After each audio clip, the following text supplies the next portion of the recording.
So hello guys, welcome back to Ozone classes. So finally हमारा physical chemistry complete हो चुका था और मैंने बोला था कि अब हम लोग क्या स्टार्ट करेंगे, ऑर्गेनिक केमिस्ट्री। ठीक है, ऑर्गेनिक केमिस्ट्री से बात करें तो कम से कम हमारे पास 15 से 16 क्वेश्चन हर ईयर में आता है, मतलब काफ़ी ज़्यादा वेटेज होता है। 45 क्वेश्चन तो होते ही हैं केमिस्ट्री में। और हमारा जो ऑर्गेनिक केमिस्ट्री है, कितना क्वेश्चन आता है वहां से? 15 से 16 क्वेश्चन आता है। तो देखो, हमारे पास कितने दिन बचे हुए हैं? 10 से 12 दिन बचे हुए हैं, ठीक है, नीट एग्जाम के। तो अभी मैं पूरा डिटेल में ऑर्गेनिक केमिस्ट्री तो नहीं पढ़ा सकता हूँ, ठीक है, लेकिन मैं रिवीजन इस तरीके से आपको करवा दूंगा कि इस रिवीजन क्रैश कोर्स को आप बस देख लिए और प्रीवियस ईयर साथ साथ बना लिए तो ऑर्गेनिक के जितने भी क्वेश्चन आएंगे उसके 95% क्वेश्चन आपसे बन जाएंगे। ठीक है, मैं बकैती मारता नहीं, झूठ बोलता नहीं। ठीक है, तो बस मैं इतना ही बोलूंगा कि इस रिवीजन क्रैश कोर्स को देख के अगर ऑर्गेनिक के 15 क्वेश्चन आते हैं तो आप 15 क्वेश्चन नहीं बना सकते हो। ठीक है, हाँ, लेकिन ऑर्गेनिक के अगर 15 क्वेश्चन आते हैं तो उसमें से 12 से 13 क्वेश्चन कंफर्म बना लोगे। ठीक है, क्योंकि वो डिक्टो जो है वो मेरे नोट से आएंगे, देखना, और प्रीवियस ईयर से उठ के आएंगे।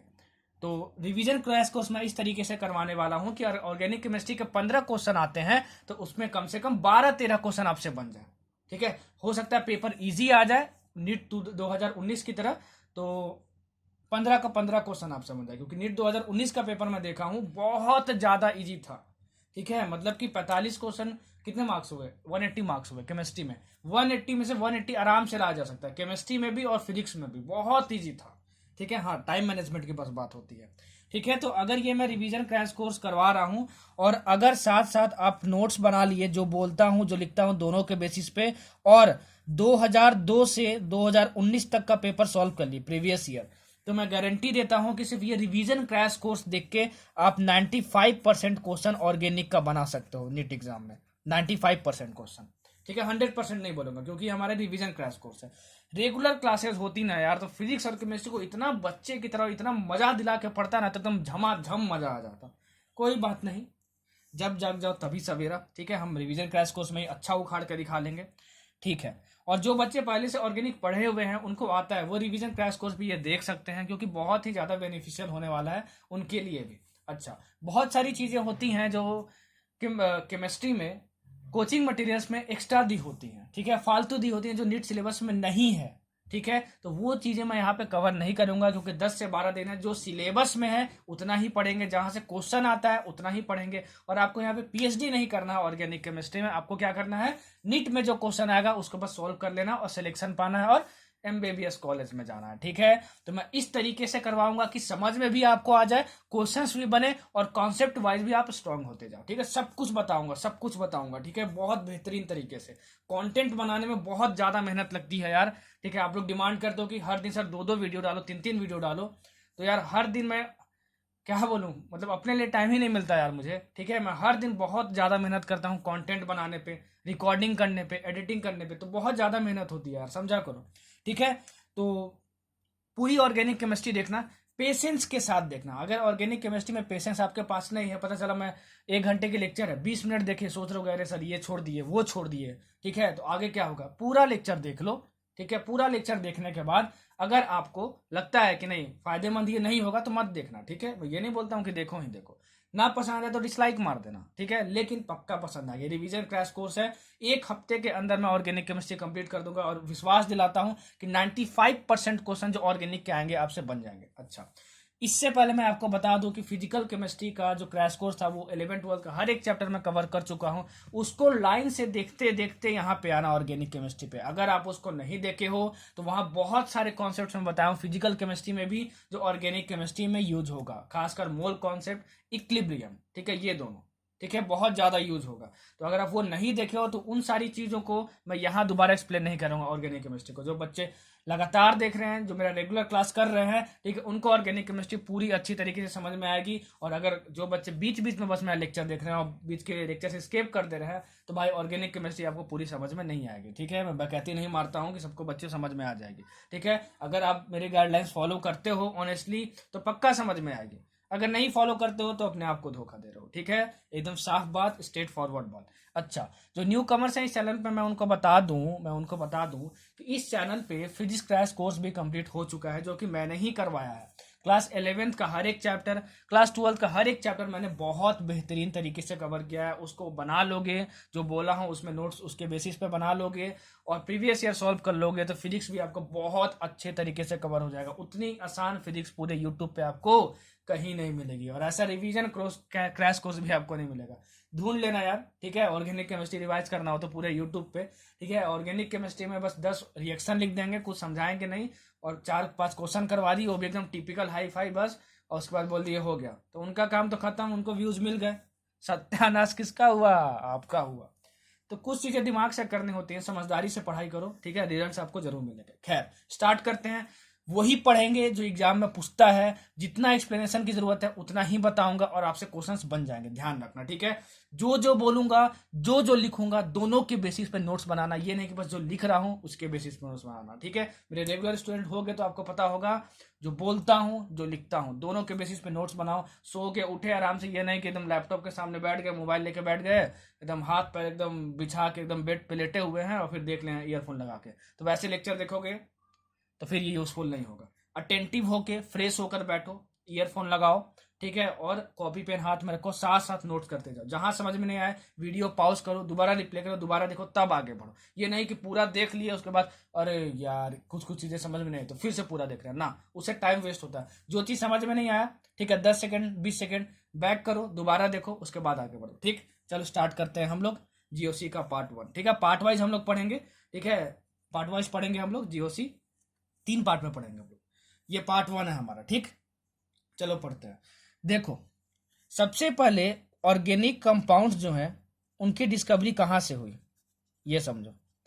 सबसे पहले एक थ्योरी आई थी, vital force theory. Vital force theory, जो बच्चे इसको पहली बार देख रहे हैं उनको समझ में आएगा। कंडीशन ये है कि पूरा फिजिकल केमिस्ट्री मेरा देखे हो, ठीक है। अच्छा, और मैं ये पहले ही बोल दिया हूँ चैनल पे कम्युनिटी पोस्ट में, कम्युनिटी पोस्ट प्लीज देखा करो, रात में सोते समय चैनल का कम्युनिटी पोस्ट चेक किया करो कि केमिकल बॉन्डिंग पहले पढ़ के आना, ठीक है, केमिकल बॉन्डिंग पहले पढ़ के आना, और प्लस आईओपीएससी नॉमेनक्लेचर मैं नहीं करवाऊंगा। आईओपीएससी नॉमेनक्लेचर आपको खुद से करना है। आईओपीएससी नॉमेनक्लेचर कर लेना तब ये जीओसी देखना, आईओपीएससी नॉमेनक्लेचर कर लेना तब ये जीओसी देखना, ठीक है। समझ में आया आपको? केमिकल बॉन्डिंग छोड़ दो तब भी थोड़ा बहुत चल भी जाएगा, क्योंकि मैं सारी चीजें यहाँ पे बीच बीच में बता दूंगा आपको। लेकिन अगर आईओपीएससी नॉमेनक्लेचर छोड़ दिए तो ऑर्गेनिक में दिक्कत होगी। तो मैं कम्युनिटी पोस्ट में भी बताया था आपको, ठीक है, लिख करके कि मैं आईओपीएससी नॉमेनक्लेचर नहीं करवाऊंगा। और सॉल्यूशन जो चैप्टर था हमारा फिजिकल केमिस्ट्री का, उसमें मैंने स्टार्टिंग में ही बताया कि आईओपीएससी नॉमेनक्लेचर आप पढ़ के रखना। होप कि आप पढ़ के रखे होगे, मुझे पता है आप सब अच्छे बच्चे हो। चलो, तो आईओपीएससी नॉमेनक्लेचर खुद से करना, ज्यादा हाई फाई नहीं है, बहुत आसान है, कर लोगे आप, ठीक है। उसमें कुछ नहीं है, बस रूल्स याद करने होते हैं। जो कॉन्सेप्चुअल पार्ट है वो सारा कुछ मैं कवर कर दूंगा। आईओपीएससी बस आप करके रखो, बाकी जितनी भी चीजें हैं नेट सिलेबस में जो एग्जाम में पूछा जाता है वो मैं करवा दूंगा। चलो, ऑर्गेनिक कंपाउंड जो है, ठीक है, वो वाइटल फोर्स थ्योरी से पहले एक्सप्लेन की गई कि ऑर्गेनिक कंपाउंड्स आए कहां से। देखो, वाइटल फोर्स थ्योरी क्या था कि कोई साइंटिस्ट है, उन्होंने बोला ना कि कोई एकदम मतलब जादू टोना होता है, ठीक है, और जादू टोना होता है और ऑर्गेनिक कंपाउंड्स बन जाते हैं। भाई उस टाइम पे लोग मान भी लिया करते थे, लेकिन with the advancement of technology, ठीक है, इनको फिर बेवकूफ बोल दिया गया। वाइटल फोर्स थ्योरी जिस साइंटिस्ट ने दिया था कि बोले कि यार गजब बात करते हो, मतलब जादू टोना से भी कुछ बनता है क्या ऑर्गेनिक कंपाउंड? नहीं बनता है। तो उनकी कही हुई बात कि जादू टोना से बन जाता ऑर्गेनिक कंपाउंड, ठीक है, गलत की वोलर नाम के साइंटिस्ट ने। किसने? वोलर नाम के साइंटिस्ट ने।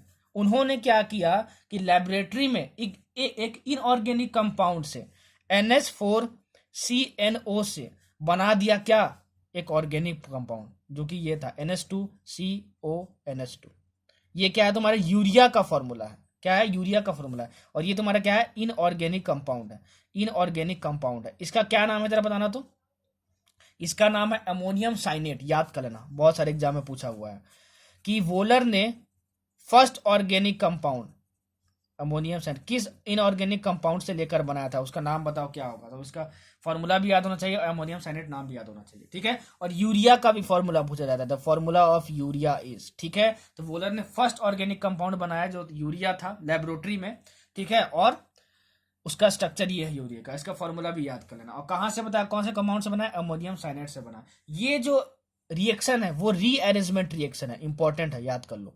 रीअरेंजमेंट रिएक्शन है। रीअरेंजमेंट मतलब क्या हुआ? रीअरेंजमेंट रिएक्शन है।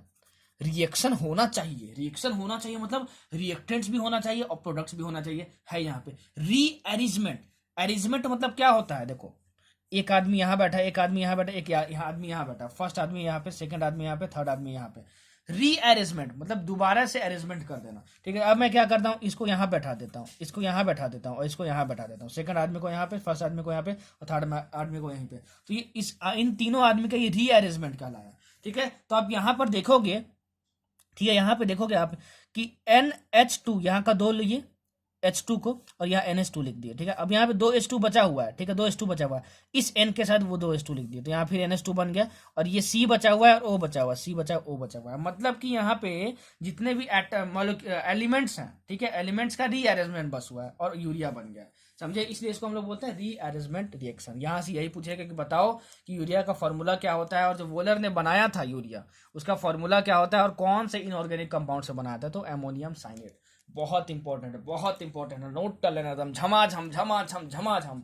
आप सभी अच्छे बच्चे हो मुझे पता है, ठीक है। इनऑर्गेनिक पढ़ ली, सॉरी इनऑर्गेनिक बोल रहा हूँ, केमिकल बॉन्डिंग और IUPAC नॉमेनक्लेचर पढ़ लेना भाई, ठीक है। और फिजिकल केमिस्ट्री जो करवाया हूँ वो लाइन से देखते आना, तब ऑर्गेनिक केमिस्ट्री पढ़ना, बकैती मत मारना, नहीं तो बकैती आपके साथ हो जाएगी, ठीक है। और लाइन से सब कुछ देखते आ रहे हो तो आप बोलोगे चांद तारे फूल सबनम, लो सर से अच्छा कौन है, समझे। चलो ऑर्गेनिक कंपाउंड समझ में आया, वोलर के बारे में समझ में आया, ठीक है। अब चलो, अब हम लोग फाइंड करते हैं कि सिग्मा एंड पाई बॉन्ड्स क्या होता है। यहाँ से बहुत सारे क्वेश्चन पूछे जा चुके हैं प्रीवियस ईयर में, सिग्मा एंड पाई बॉन्ड्स क्या होता है, ठीक है। कोई भी ऑर्गेनिक कंपाउंड का आपको स्ट्रक्चर दे देगा और बोलेगा बताओ कि सिग्मा एंड पाई बॉन्ड्स कितने हैं उसमें, ठीक है। वो कैसे निकालते हैं, सुनो। किसी भी दो एलिमेंट के बीच में एक ही सिग्मा बॉन्ड बन सकता है, इसको नोट कर लेना। there is always only one sigma bond। Sigma bond क्या होता है वो थोड़ा बहुत भी केमिकल बॉन्डिंग जानते होगे तो पता होगा आपको। there is always only one sigma bond in between any two elements, rest are pi bonds. अब यहाँ से घबरा मत जाना, बाप रे हमको तो और केमिकल बॉन्डिंग में सिग्मा और पाई भी नहीं पता था, हम क्या करें। अरे वो भी मैं इस तरीके से पूरा लेक्चर आप देख लेना भाई, तो इस तरीके से बता दूंगा ना कि आपको सिग्मा और पाई भी क्लियर हो जाएगा। देखो मान लो तुम्हारा कार्बन कार्बन डबल बॉन्ड है ऐसे करके, ठीक है। डबल बॉन्ड मतलब देखो ये जो लाइन है, ये जो लाइन है इसको हम लोग बोलते हैं बॉन्ड। क्या बोलते हैं हम लोग, बॉन्ड, ठीक है। और एक बॉन्ड मतलब किससे बनता है, दो इलेक्ट्रॉन से मिलकर बनता है। इलेक्ट्रॉन को हम लोग पेपर पे डॉट से दिखाते हैं, ठीक है। तो दो इलेक्ट्रॉन मिलके एक बॉन्ड बनता है। अच्छा इतना हमको समझ में आया, इतना पता ही होगा भाई, रिवीजन कर दो आप, ठीक है। नहीं भी पता है तो थोड़ा बहुत मैं बताने की कोशिश करता हूँ। चलो केमिकल बॉन्डिंग में पढ़े हो गया कि एक बॉन्ड से दो इलेक्ट्रॉन मतलब दो इलेक्ट्रॉन से एक बॉन्ड बनता है, ठीक है। तो इसके बीच में दो बॉन्ड है, तो सर ने बोला कि किसी भी दो एलिमेंट के बीच में एक ही सिग्मा बॉन्ड बन सकता है, ठीक है, एक ही सिग्मा बॉन्ड बन सकता है। तो यहाँ पे तो दो बॉन्ड है, तो अगर ये एक सिग्मा बॉन्ड है तो दूसरा हमेशा पाई बॉन्ड ही होगा, ठीक है, हमेशा पाई बॉन्ड ही होगा, ठीक है। अच्छा अब मान लो C ट्रिपल बॉन्ड C है तुम्हारा, ठीक है। तो सर ने क्या बोला था इसमें, मैं बोलूंगा इन तीनों में कितने सिग्मा बॉन्ड्स और कितने पाई बॉन्ड्स। अरे भाई बॉन्ड्स का बस नाम दे दिया गया भाई कि तुम सिग्मा और तुम पाई। जैसे कि तुम्हारे भाई बहन होंगे तो एक का नाम गोलू एक का नाम सोलू, ठीक है। तो दोनों तो भाई बहन ही है, ठीक है, मतलब क्या है दोनों तो इंसान ही है, लेकिन एक का नाम गोलू है एक का नाम का सोलू है। वैसे ही बॉन्ड्स हैं, ठीक है, एक का नाम सिग्मा है एक का नाम पाई है, यही दे दिया गया। सिग्मा बॉन्ड पाई बॉन्ड नाम दे दिया गया भाई, नामकरण है बस ये सब, ठीक है। सिग्मा और पाई, सिग्मा और पाई। अच्छा तो सर ने क्या बोला कि हमेशा एक ही सिग्मा बॉन्ड बनेगा, मतलब कि यहाँ पे एक ही सिग्मा बॉन्ड बन सकता है और बाकी जितने भी होंगे वो कितने होंगे, क्या होंगे, पाई बॉन्ड्स होंगे। तो यहाँ तीन बॉन्ड्स बन रहे थे तो एक ही सिग्मा हो सकता है, तो बाकी कितने बॉन्ड बचे, दो। तो यहाँ पे कितने हुए, दो पाई बॉन्ड्स हुए। कितने हुए, दो पाई बॉन्ड्स हुए, ठीक है, दो पाई बॉन्ड्स हुए। निट 2019 में इस पे बेस्ड एक क्वेश्चन पूछा है, ठीक है, number of sigma and pi bonds पे। सुनो कितना इजी क्वेश्चन है, तुम बोलोगे ना, बोलोगे यार क्या ये सब पूछा हुआ है सर, फालतू का हम लोग डरते थे। दिया हुआ है आपको structure HC triple bond C, C double bond C, C H H H, ये आपको दिया हुआ है, ठीक है। अच्छा, और आपसे ये पूछा गया है कि बताओ number of sigma and pi bonds कितने हैं, number of sigma and pi bonds कितने हैं। अच्छा, तो सर ने बताया था कि दो के एलिमेंट्स के बीच में एक ही सिग्मा बॉन्ड बन सकता है, तो पहले सिग्मा बॉन्ड गिनते हैं। तो इसके बीच में तो एक ही बॉन्ड ही बन रहा है, तो एक ही बॉन्ड बन रहा है तो हमेशा वो सिग्मा बॉन्ड बनेगा, मतलब सिग्मा बॉन्ड बनना जरूरी है। एक बॉन्ड बनेगा तो मतलब क्या होगा, वो सिग्मा बॉन्ड होगा। जो भी बोल रहा हूँ लिख लेना भाई, जो लिखता हूँ जो बोलता हूँ दोनों के बेसिस पे नोट्स बनाना, ठीक है। तो ये एक सिग्मा बॉन्ड हुआ, ठीक है। अच्छा, यहाँ पे देखो इन दोनों के बीच में 3 बॉन्ड बन रहे हैं, तो 3 बॉन्ड बन रहे हैं तो सिग्मा कितना हो सकता है, एक ही हो सकता है। There is always one sigma bond, तो एक सिग्मा है इसमें, तो बाकी क्या होंगे, पाई होंगे, तो इसमें 2 पाई बॉन्ड्स हैं, ठीक है। इन दोनों के बीच में एक बॉन्ड बन रहा है, तो एक बॉन्ड बन रहा है तो वो हमेशा सिग्मा ही होगा, तो 1 सिग्मा बॉन्ड। इसमें डबल बॉन्ड बन रहा है तो एक सिग्मा होगा और एक पाई होगा, ठीक है। इसमें कितना बन रहा है, एक ही बॉन्ड बन रहा है तो हमेशा सिग्मा ही होगा। इसमें एक बॉन्ड, वो सिग्मा होगा, ये भी एक सिग्मा और ये इसमें एक सिग्मा, ठीक है। तो देखो कितने सिग्मा बॉन्ड्स बन रहे हैं इसमें, कितने सिग्मा बॉन्ड्स बन रहे हैं, एक सिग्मा बॉन्ड, 2 3 4 5 6 7 8, ठीक है। ये हुआ 8 हुआ तुम्हारा ना। कितना हुआ, कहीं गलती तो नहीं कर रहा हूँ, H C triple bond C, ये सी हो गया, डबल सी हो गया एंड सी, फिर एच एच एच। तो 1 2 3 4 5 6 7 8, हाँ तो 8 सिग्मा बॉन्ड्स हुए, 8 सिग्मा बॉन्ड्स हुए। और कितने पाई बॉन्ड्स हुए देखो तो, कितने पाई बॉन्ड्स हुए, यहाँ पे 2 पाई है और एक यहाँ पे 3 पाई बॉन्ड्स हुए, 3 पाई बॉन्ड्स हुए। तो अगर मैं इस स्ट्रक्चर की बात करूं, इस स्ट्रक्चर की बात करूं तो 8 सिग्मा बॉन्ड्स और 3 पाई बॉन्ड्स हुए, समझे, यही था ऑप्शन में, आपको टिक मारना था। अच्छा, तो ये आपका क्या हो गया, आंसर हो गया। अगर आप ऑर्गेनिक केमिस्ट्री थोड़ा बहुत जानते होगे तो आप ये पकड़ चुके होगे, आप ये पकड़ चुके होगे कि यहाँ पे कार्बन का वैलेंसी पूरा नहीं है, कार्बन का वैलेंसी पूरा नहीं है। इसका मतलब क्या हुआ सर, देखो ऑर्गेनिक केमिस्ट्री में हमेशा स्ट्रक्चर बनाते समय ये ध्यान रखना कि कार्बन जो हमेशा है वो 4 बॉन्ड बना सकता है, 4 बॉन्ड। और हमेशा किसी भी ऑर्गेनिक कंपाउंड में कार्बन का 4 बॉन्ड बना हुआ होना चाहिए, तभी वो स्ट्रक्चर सही होगा, नहीं तो गलत होगा, ठीक है। तो क्या मैंने ये जो स्ट्रक्चर बनाया है वो सही है, देखते हैं। कार्बन सर ने बोला था 4 बॉन्ड बनाएगा, ठीक है, किसी भी ऑर्गेनिक कंपाउंड में। तो ये ऑर्गेनिक कंपाउंड है, ठीक है।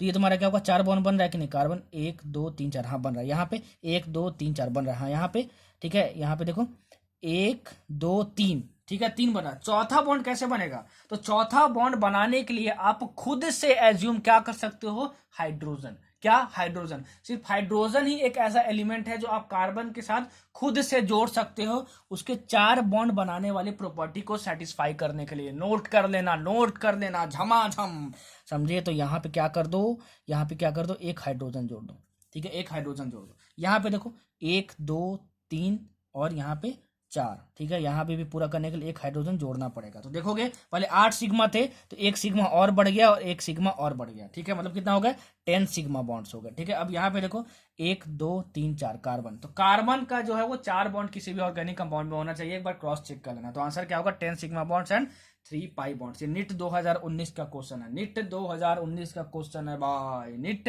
2019 का क्वेश्चन है। ऐसा क्वेश्चन निट 2015 में 2 बार पूछा हुआ है, ठीक है। आप क्वेश्चन बैंक खोलना और बना लेना, ठीक है। ये निट 2019 का क्वेश्चन है, निट 2019 का क्वेश्चन है। एक्चुअली उस क्वेश्चन में आईयूपीएससी नाम दिया हुआ था, उसको देख के क्या करना था, स्ट्रक्चर बनाना था और number of sigma and pi bonds बता देते तुमको, ठीक है। अच्छा, तो वो कैसे बनेगा, जब आपको आईयूपीएससी नोमेनक्लेचर आता हो तो। और वो मैंने बोला है कि आप खुद से पढ़ना, क्योंकि उसमें कुछ ज़्यादा दिमाग लगाना नहीं है, थोड़ी प्रैक्टिस चाहिए और आईयूपीएससी नोमेनक्लेचर में, और जो रूल्स हैं वो याद होने चाहिए बस, ठीक है।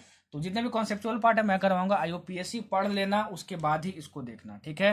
नीट 2015 में तो 2 क्वेश्चन आया था number of sigma and pi bond बनाने के लिए, उसमें डायरेक्ट स्ट्रक्चर दिया हुआ है, देखना क्वेश्चन बनाना आप, डायरेक्ट स्ट्रक्चर दिया हुआ है इसी तरीके से, ठीक है। और आपसे बोल दिया है कि number of sigma and pi bond बनाओ, तो 4 नंबर मिल जाएंगे, बस गिनना है भाई, मैथमेटिक्स 1 2 3 4 5 6 7 8, 1 2 का 3 2 4 का 8, यही सब करना है बस, बस number of sigma and pi bonds find करने में, number of sigma and pi bonds find करने में, ठीक है। अब चलो, अब देखते हैं हम लोग हाइब्रिडाइजेशन, क्या पढ़ेंगे, हाइब्रिडाइजेशन। देखो ये क्या होता है, यहां से भी बहुत क्वेश्चन आते हैं, हाइब्रिडाइजेशन, केमिकल बॉन्डिंग में आप पढ़े होगे, नहीं पढ़े हो तो कोई बात नहीं, थोड़ा बहुत यहाँ जो ऑर्गेनिक में यूज होगा मैं आपको बता देता हूँ। जैसे मान लो तुम्हारे पास कोई कंपाउंड है,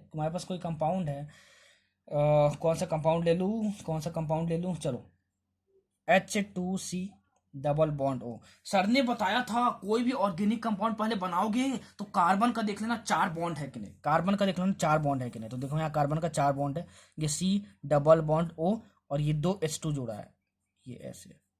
याद रखना कि कार्बन और हाइड्रोजन के बीच में हमेशा एक सिंगल बॉन्ड ही हो सकता है, देखो कितना कुछ बोल रहा हूं, अगर आप नोट नहीं करोगे तो अच्छे नोट्स नहीं बनेंगे, ठीक है। इसलिए फिर से बोल रहा हूं, जो बोलता हूं जो लिखता हूं दोनों के बेसिस पे नोट्स बनाओ, ठीक है, और जो बोलता हूं ध्यान से सुना करो, ठीक है। तो 1 2 3 4, हाँ कार्बन के 4 बॉन्ड बन रहे हैं।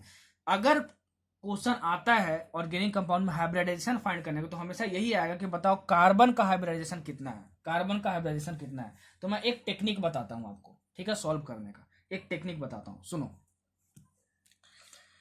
एक टेक्निक बताता हूं आपको। कार्बन देखो कितना सिग्मा बॉन्ड बना रहा है, ये देखो, तो देखो एक बॉन्ड है तो ये सिग्मा ही होगा, और यहाँ 2 बॉन्ड है तो एक तो सिग्मा होगा ही और दूसरा क्या होगा, बाकी क्या होते हैं, पाई होते हैं। तो कितना सिग्मा बना रहा है, 1 2 3, मतलब 3 सिग्मा बॉन्ड्स बना रहा है। तो बस सिग्मा बॉन्ड्स देखना है कार्बन का हाइब्रिडाइजेशन फाइंड करने के लिए, ठीक है। उसके बाद क्या करना है, देखो अगर 2 सिग्मा बॉन्ड्स बन रहे होंगे तो हाइब्रिडेशन कार्बन का sp होगा।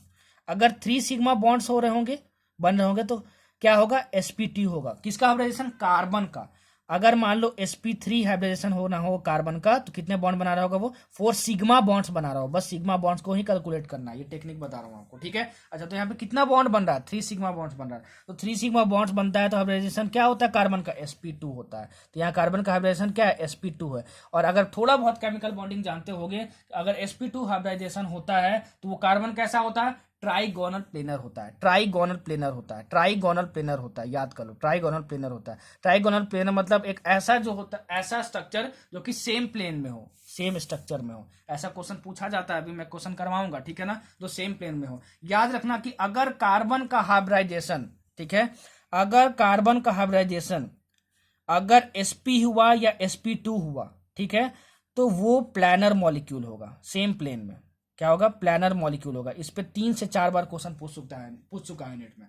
इतना कुछ पढ़ा दिया जाता है ना यार कोचिंग में कि बच्चे को समझ ही में नहीं आता कि ऑर्गेनिक में क्या पढ़े क्या नहीं पढ़े। उसके बाद एकदम पगला जाते हैं बच्चे और छोड़ देते हैं ऑर्गेनिक, अब बोलते हैं एकदम डर लग रहा है। भाई रेगुलर क्लासेस होती ना, तो जो डर आपका जो अभी 100% होता है ना ऑर्गेनिक से, उसको 100 से 0% कर देता मैं, ठीक है। डर लगता ही नहीं आपको अगर रेगुलर क्लासेस होती तो। एकदम इतना बच्चे की तरह इतना मजा से समझाता ना आपको यार कि एकदम दिल खुश हो जाता। फिर आप मुझे बोलते दिल बर जानिया।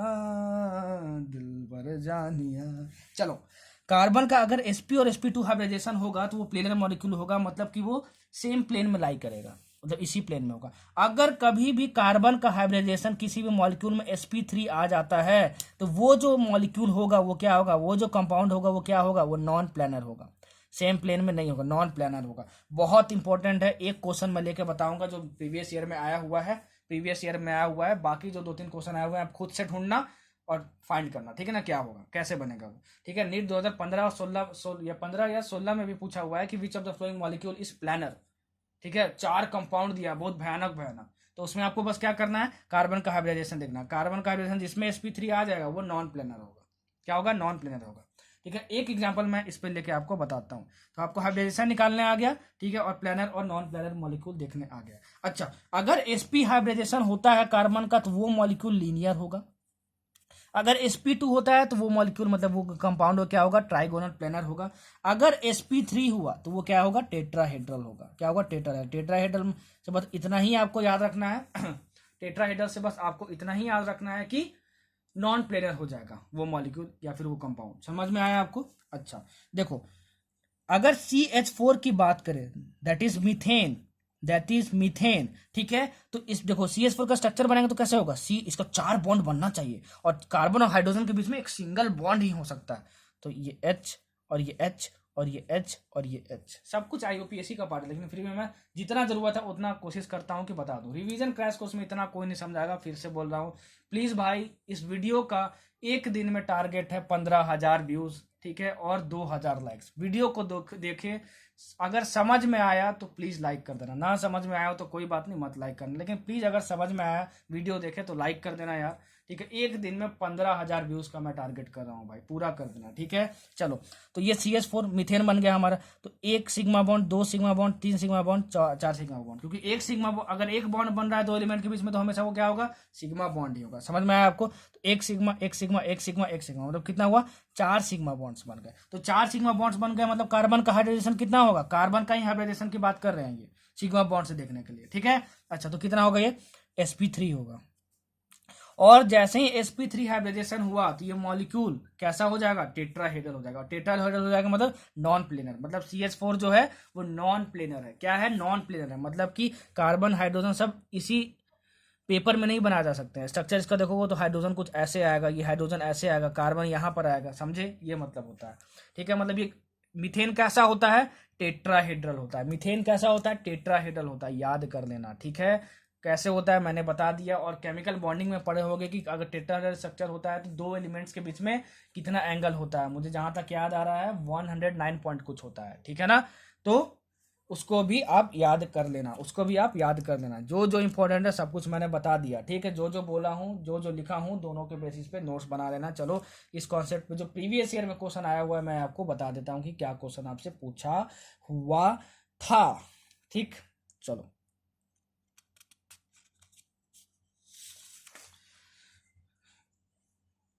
नीट 2013 का क्वेश्चन, नीट 2013 का क्वेश्चन। क्वेश्चन क्या था, ये आपको क्या है, बेंजीन है, और ये ऐसे CH2+ है, कार्बन पे प्लस चार्ज है यहाँ पे, ठीक है, कार्बन पे प्लस चार्ज है। आपसे बोला था कि बताओ इस कार्बन का हाइब्रिडेशन कितना है, ठीक है। देखो कितना भयानक मॉलिक्यूल बना दिया, बोलोगे सर बाप रे बाप, पता नहीं है क्या भूत भूत बना दिया है इसमें, और बोल रहा है हाइब्रिडेशन फाइंड करो सर। तो आप बोलोगे कि सर, आप बोलोगे सर मैं तो लॉ सर का स्टूडेंट हूँ, मैं तो लॉ सर का स्टूडेंट हूँ, ये सब क्या है, ये सब तो बकैती है, इसको तो मैं देखता ही नहीं हूँ, मतलब ये तो बहुत आसान लगता है मुझे, तुरंत बता दूंगा। सर आपने बताया था कि कार्बन का जब भी हाइब्रिडेशन फाइंड करना हो तो हमको देखना है कि वो कितना सिग्मा बॉन्ड बना सकता है, और कार्बन और हाइड्रोजन के बीच में एक ही बॉन्ड हो सकता है, बस ये भी सर आपने बताया था। तो अगर मैं S2 को बॉन्ड के फॉर्म में लिखूं तो ऐसे लिख सकता हूं, देखो,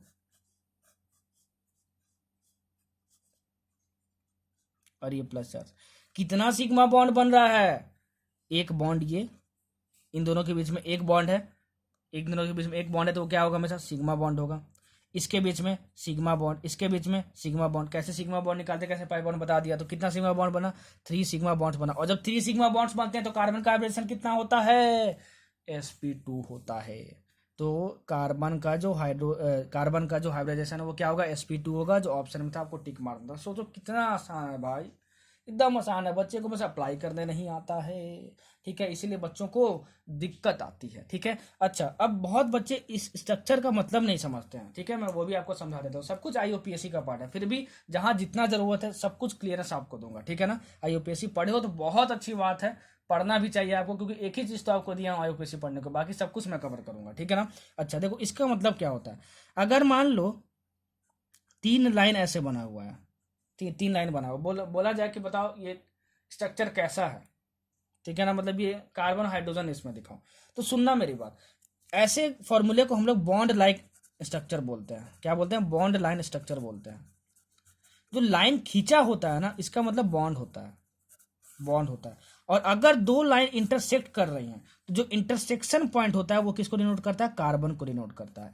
याद कर लो, किसको डिनोट करता है, कार्बन को डिनोट करता है, जो इंटरसेक्शन पॉइंट होता है। सब कुछ एक्सप्लेन करूंगा आपको, ठीक है ना, सब कुछ एक्सप्लेन करूंगा, ठीक है। अच्छा, और ये पॉइंट याद होना चाहिए आपको। दूसरा पॉइंट ये याद होना चाहिए कि कार्बन के साथ आप अपने मर्जी से हाइड्रोजन ही बस लगा सकते हो, ठीक है, और कार्बन और हाइड्रोजन के बीच में बस एक सिंगल बॉन्ड ही हो सकता है, ठीक है, ये आप याद कर लिए, ठीक है, इतना समझ में आया।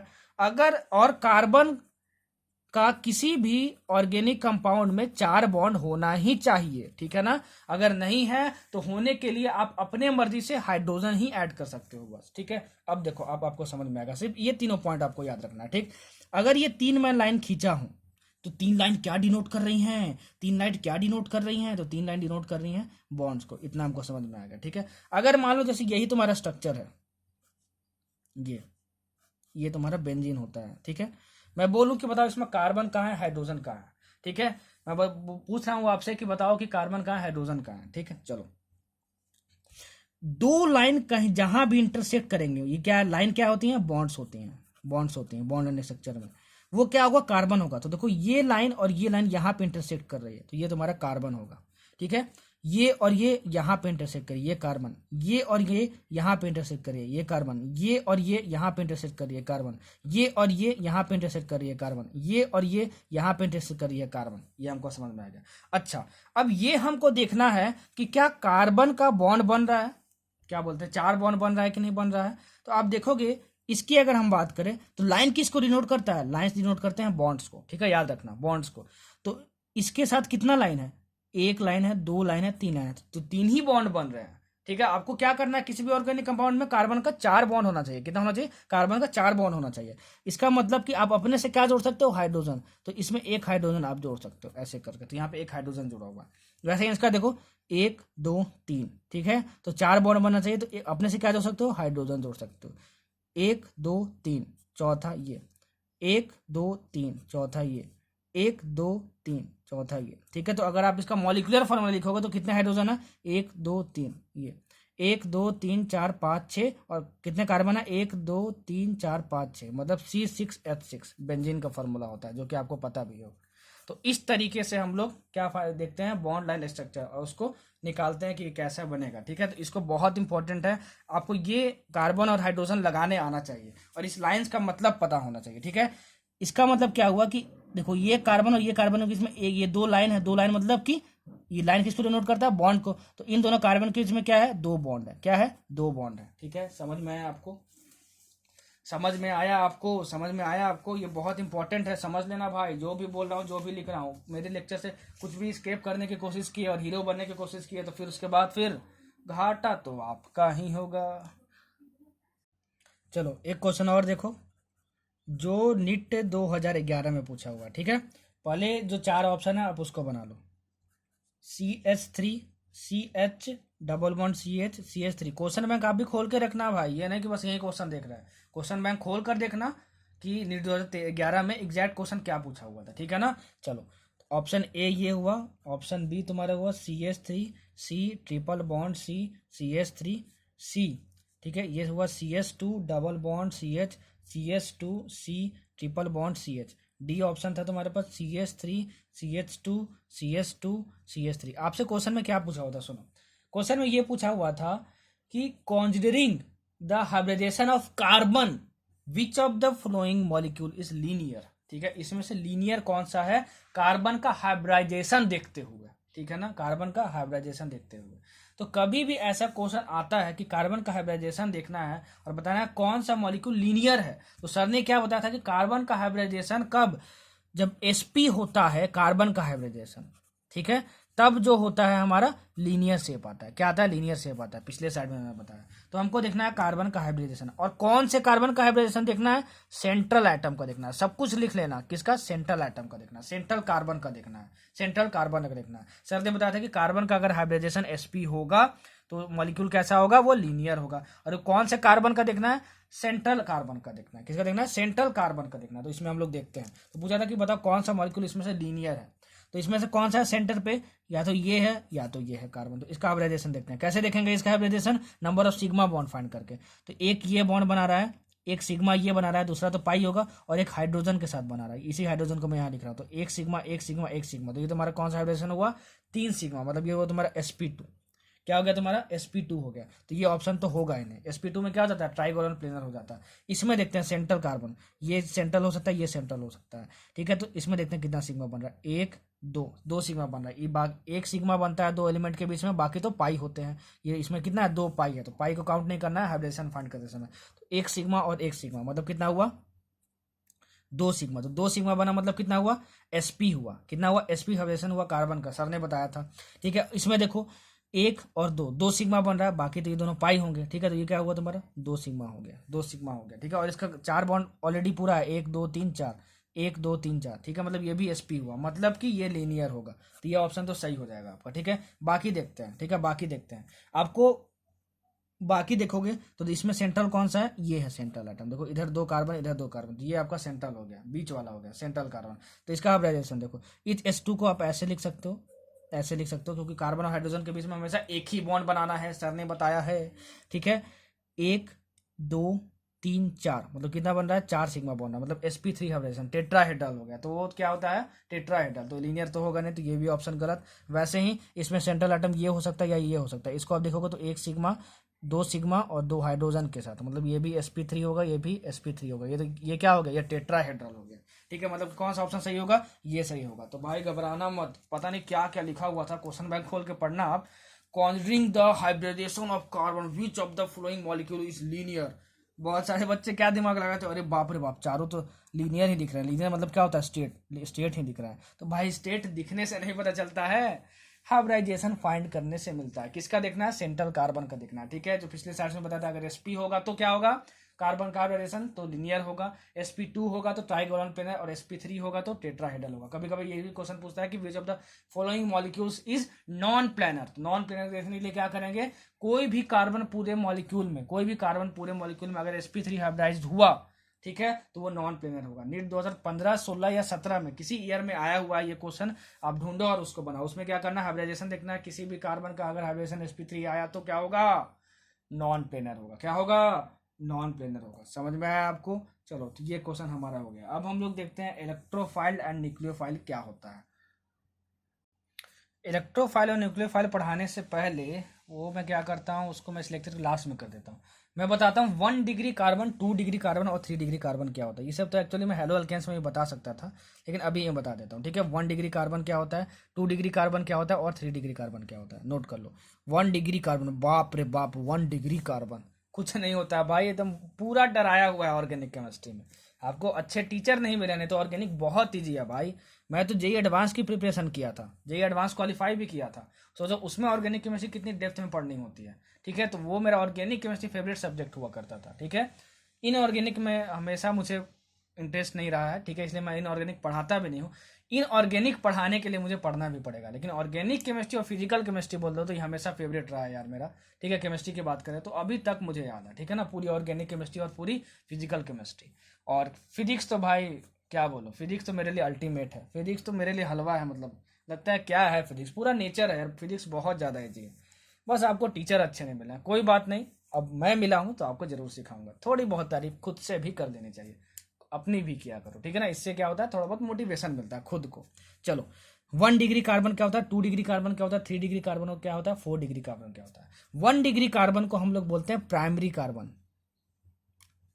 ठीक है, 2 डिग्री कार्बन को हम लोग क्या बोलते हैं, सेकेंडरी कार्बन।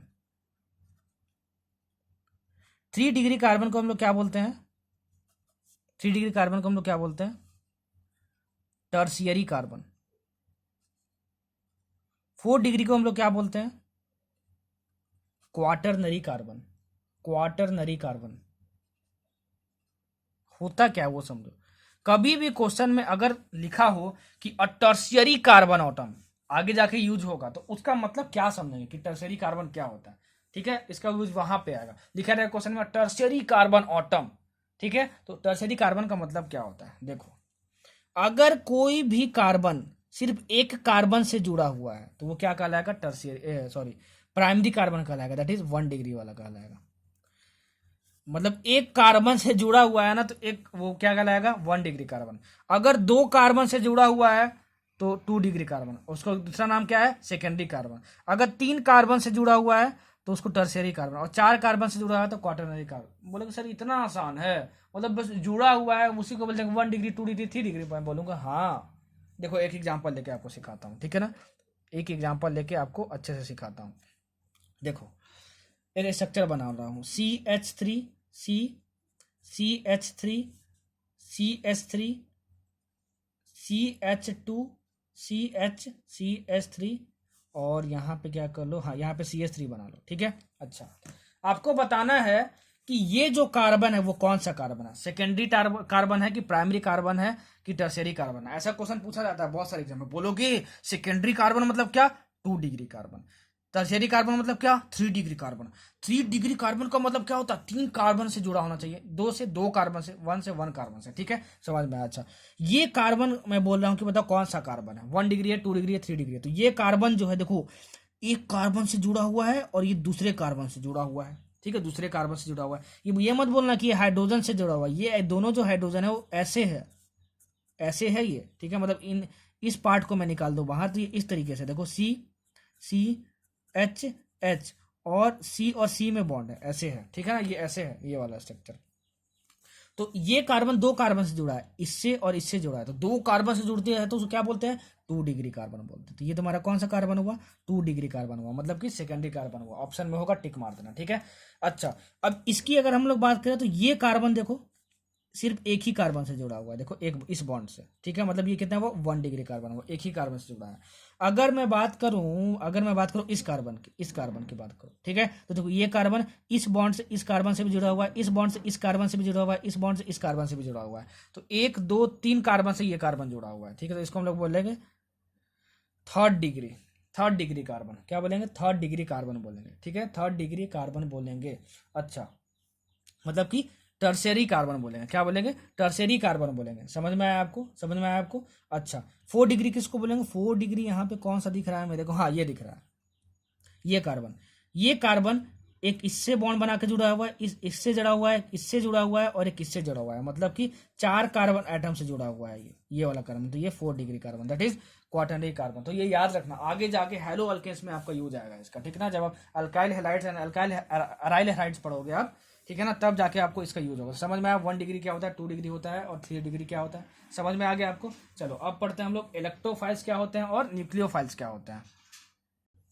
चलो, इलेक्ट्रोफाइल्स क्या होते हैं और न्यूक्लियोफाइल्स क्या होते हैं। इलेक्ट्रोफाइल्स क्या होते हैं और न्यूक्लियोफाइल्स क्या होते हैं, बहुत ज़्यादा क्वेश्चन पूछा जाता है यहाँ से हर एग्जाम में, समझ लेना अच्छे से। बच्चों को समझ ही नहीं आता कि इलेक्ट्रोफाइल क्या होता है और न्यूक्लियोफाइल क्या होता है, बस रट लेते हैं, ठीक है। तो मैं आपको बता दे रहा हूँ, ठीक है, कैसे पहचानेंगे कैसे नहीं पहचानेंगे। देखो, सबसे पहले जो नोट्स आपको लिखवा रहा हूँ वो लिख लो, फिर मैं एक्सप्लेन करूंगा।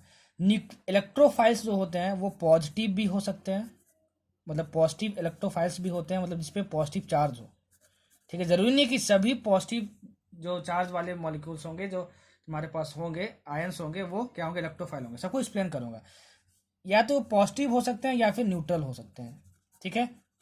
अच्छा, जो न्यूक्लियोफाइल है वो क्या हो सकते हैं, या तो निगेटिव हो सकते हैं या न्यूट्रल हो सकते हैं। निगेटिव न्यूक्लियोफाइल्स और न्यूट्रल न्यूक्लियोफाइल्स हो सकते हैं, ठीक है ना। अच्छा, इसका मतलब समझते हैं, सुनो, इसका मतलब समझते हैं। अच्छा, ये जो होता है इलेक्ट्रोफाइल्स जो होते हैं उनको हम लोग बोलते हैं लेविस एसिड्स। वो लेविस एसिड्स की तरह बिहेव करते हैं, ठीक है, सब कुछ बताऊंगा, ठीक है। और ये जो होता है वो लेविस बेसिस की तरह बिहेव करते हैं, ठीक है। कैसे क्वेश्चन पूछा जाता है, which of the following can act as a Lewis base, ठीक है। तो ऑप्शन में रहेगा न्यूक्लियोफाइल, तो आप न्यूक्लियोफाइल टिक मारोगे, क्या करोगे, न्यूक्लियोफाइल टिक मारोगे, ठीक है, न्यूक्लियोफाइल टिक मारोगे। समझ में आया आपको। अच्छा, देखो समझते हैं। इलेक्ट्रोफाइल पॉजिटिव भी हो सकता है, न्यूट्रल भी हो सकता है। उसका मतलब क्या हो, जैसे मान लो H+ लिए, Cl+ लिए, ठीक है ना, NO2+ लिए, ठीक है। और मैं इसमें क्या न्यूट्रल में क्या ले लेता हूँ, न्यूट्रल में मैं ले लेता हूँ चलो BF3 ले लेता हूँ और AlCl3 ले लेता हूँ, ठीक है। और क्या ले लेता हूँ, CO2 ले लेता हूँ, ठीक है। हाँ, ये तीनों इतने को मैं एक्सप्लेन करता हूँ, सुनो। इलेक्ट्रोफाइल्स को मोहब्बत होती है इलेक्ट्रॉन से, ठीक है। किससे मोहब्बत होती है, इलेक्ट्रॉन से। अगर आपको किसी रीना टीना से मोहब्बत है तो आप चाहोगे कि रीना टीना आपकी हो जाए। वैसे ही इलेक्ट्रोफाइल कोई एक ऐसा इंसान है जिसको मोहब्बत है किसी लड़की से, और उस लड़की का नाम क्या है, इलेक्ट्रॉन्स है, झमाझम क्या है, इलेक्ट्रॉन्स नाम है, ठीक है। क्या नाम है, इलेक्ट्रॉन्स नाम है। तो इलेक्ट्रोफाइल्स क्या है, इलेक्ट्रोफाइल्स कुछ लड़के हैं जिनको एक लड़की पसंद है, उस लड़की का नाम क्या है, इलेक्ट्रॉन्स है। भाई नो ऑफेंस, समझाने का बस तरीका है, ठीक है। मैं किसी को यहाँ टारगेट नहीं कर रहा हूँ, पहले ही डिस्क्लेमर मार देता हूँ मैं यहाँ पे कि किसी को मैं यहाँ पे किसी का नाम नहीं ले रहा हूँ, किसी को बोल ले रहा हूँ, बस समझाने का तरीका है, इतना तो आप समझते होगे, ठीक है। चलो, तो इलेक्ट्रोफाइल्स जो है वो क्या है, वो क्या है, एक लड़का है, ठीक है। इलेक्ट्रोफाइल क्या है, एक लड़का है, वो किसी लड़की से मोहब्बत करता है, ठीक है। उस लड़की का नाम क्या है, इलेक्ट्रॉन्स है। तो इलेक्ट्रोफाइल्स क्या है, इलेक्ट्रोफाइल्स क्या है, इलेक्ट्रोफाइल्स को इलेक्ट्रॉन्स चाहिए, मतलब रीना टीना चाहिए, ठीक है, क्योंकि ये इससे मोहब्बत करता है, मतलब इलेक्ट्रोफाइल्स मोहब्बत करता है इलेक्ट्रॉन से, तो इलेक्ट्रोफाइल भूखा है कि उसको इलेक्ट्रॉन्स मिल जाए, ठीक है, रीना टीना उसके पास आ जाए, उसकी जिंदगी में आ जाए, ठीक है। न्यूक्लियोफाइल्स जो है वो ऐसे लड़के हैं, ठीक है, जिसके पास 3-4 गर्लफ्रेंड है, 3-4 गर्लफ्रेंड है। Girlfriend is related two year electrons, ठीक है, मतलब कि पहले से गर्लफ्रेंड है ये समझ जाओ, तो अब उसको गर्लफ्रेंड नहीं चाहिए, क्या चाहिए, अब उसको गर्लफ्रेंड नहीं चाहिए। तो ये क्या बोलेगा कि मेरे को इलेक्ट्रॉन्स नहीं चाहिए, तो ये जो होते हैं वो इलेक्ट्रॉन्स हेटिंग होते हैं, इलेक्ट्रॉन्स हेटिंग होते हैं, मतलब इनको इलेक्ट्रॉन्स की जरूरत नहीं होती है, ठीक है। और ये जो होते हैं वो इलेक्ट्रॉन्स लविंग होते हैं। तो यहाँ से क्वेश्चन पूछा जाता है कि इलेक्ट्रोफाइल्स जो है वो क्या है, तो they are electrons loving species, वो इलेक्ट्रॉन से मोहब्बत करते हैं। न्यूक्लियोफाइल्स जो होते हैं उनके पास ऑलरेडी बहुत सारी गर्लफ्रेंड है, मतलब बहुत सारे इलेक्ट्रॉन्स हैं, तो जिसके पास बहुत सारे इलेक्ट्रॉन्स हैं, बहुत सारी रीना टीना है, तो उनको क्या कुछ एक्स्ट्रा की जरूरत है क्या, नहीं, उनको कोई जरूरत नहीं है उसकी, ठीक है। तो वो क्या बोलेंगे कि हम इलेक्ट्रॉन्स हेटिंग है, मतलब हमको बाहर से इलेक्ट्रॉन्स की जरूरत नहीं है, बाहर से किसी और गर्लफ्रेंड की जरूरत नहीं है, तो वो क्या होते हैं, न्यूक्लियोफाइल्स होते हैं। क्या होते हैं, न्यूक्लियोफाइल्स होते हैं। तो यहाँ से क्या क्वेश्चन पूछेगा सर, इलेक्ट्रोफाइल्स और इलेक्ट्रॉन्स लविंग, हाँ, न्यूक्लियोफाइल्स इलेक्ट्रॉन्स हेटिंग, हाँ। तो देखो, इनको इलेक्ट्रॉन्स की जरूरत है ठीक है, और इनको इलेक्ट्रॉन्स की जरूरत नहीं है, ठीक है, इनके पास ऑलरेडी बहुत सारे इलेक्ट्रॉन्स हैं, ठीक है। तो कभी भी इलेक्ट्रॉन का जो शेयरिंग होता है वो यूजुअली पेयर में होता है। क्या होता है, पेयर में होता है। क्या होता है, पेयर में होता है। तो इलेक्ट्रॉन्स डोनेट कौन कर सकते हैं, जिनके पास इलेक्ट्रॉन्स होगा। अरे भाई, खुद जो पहले भिखारी है वो दान क्या देगा, तो भिखारी कौन है, इलेक्ट्रोफाइल्स है भिखारी, क्योंकि उनके पास क्या है, इलेक्ट्रॉन्स है ही नहीं, उसके पास, उनके पास इलेक्ट्रॉन्स है ही नहीं, तो वो तो भिखारी हुआ, उनको इलेक्ट्रॉन्स चाहिए, तो ये भीख क्या देगा, ये क्या इलेक्ट्रॉन्स देगा, जिसके पास कुछ है भाई वही ना देगा। तो जो न्यूक्लियोफाइल्स हैं, वो जो न्यूक्लियोफाइल्स हैं उनके पास ऑलरेडी इलेक्ट्रॉन्स है, तो वो डोनेट कर सकते हैं। तो ये इलेक्ट्रॉन्स जो है न्यूक्लियोफाइल डोनेट कर सकते हैं, डोनेट पेयर्स ऑफ इलेक्ट्रॉन्स। हमेशा इलेक्ट्रॉन शेयरिंग पेयर में होती है, पेयर में मतलब कि 2 इलेक्ट्रॉन शेयर होता है, ठीक है ना। तो it can donate pair of electrons. जो पेयर ऑफ इलेक्ट्रॉन्स डोनेट कर सकता है, वो सर ने बताया था इक्विलिब्रियम चैप्टर में कि वो लेविस बेस की तरह एक्ट करता है, इसीलिए जो न्यूक्लियोफाइल है वो लेविस बेस की तरह एक्ट करता है। तो ये क्वेश्चन पूछता है कि nucleophile is considered as Lewis base because of it can donate a pair of electrons, ठीक है। केमिकल इक्विलिब्रियम में मैंने बताया था, नहीं देखे हो तो आपकी गलती है, आयनिक में या फिर केमिकल में बताया हूं, ठीक है, इसलिए बोलता हूं सब कुछ सीक्वेंस वाइज देखा करो। अब ये देखो ये भिखारी हैं, इनको इलेक्ट्रॉन्स पेयर कौन देगा, न्यूक्लियोफाइल देगा, इसको हम लोग लेविस बोलते हैं। तो इनको ये भिखारी हैं, इनको इलेक्ट्रॉन्स चाहिए, ठीक है। तो दे कौन रहा है, न्यूक्लियोफाइल दे रहा है, ले कौन रहा है, इलेक्ट्रोफाइल्स ले रहे हैं, ठीक है, इलेक्ट्रोफाइल्स ले रहे हैं। तो जो लेते हैं इलेक्ट्रॉन पेयर, जो एक्सेप्ट करते हैं, उसको हम लोग क्या बोलते हैं, लेविस एसिड बोलते हैं। सर ने बताया था आयनिक इक्विलिब्रियम में, इसलिए electrophile is a Lewis acid, ठीक है। इसका मतलब क्या, it can accept a pair of electrons, it can accept a pair of electrons. अभी क्यों करते हैं ऐसा, क्यों करते हैं ऐसा, ठीक है, क्यों करते हैं ये ऐसा, सुनो। कोई भी एटम अपना ऑक्टेट पूरा करना चाहता है, accept hydrogen, accept hydrogen, hydrogen जो है वो अपना डुप्लेट कंप्लीट करना चाहता है, ठीक है। कोई भी एटम, कोई भी एलिमेंट जब अपना ऑक्टेट पूरा कर लेता है तो सबसे ज्यादा स्टेबल होता है, ठीक है, एक्सेप्ट हाइड्रोजन, हाइड्रोजन को अपना डुप्लेट पूरा करना होता है। इसका मतलब समझो, ये केमिकल बॉन्डिंग का कॉन्सेप्ट है, लेकिन फिर भी मैं यहाँ पे आपको समझा दे रहा हूँ, फिर भी मैं आपको यहाँ पे समझा दे रहा हूँ, ठीक है। सुनो, देखो, अगर मैं बात करूं ऑक्सीजन की, ठीक है, तो इसका आप जब इलेक्ट्रॉनिक कन्फिग्रेशन लिखोगे, ठीक है, लेविस डॉट स्ट्रक्चर बनाने के लिए, तो 2,6 होगा, ठीक है ना, ये लिखने आपको आता होगा, ठीक है, ये लिखने आपको आता होगा, ये केमिकल बॉन्डिंग का टॉपिक है, ठीक है।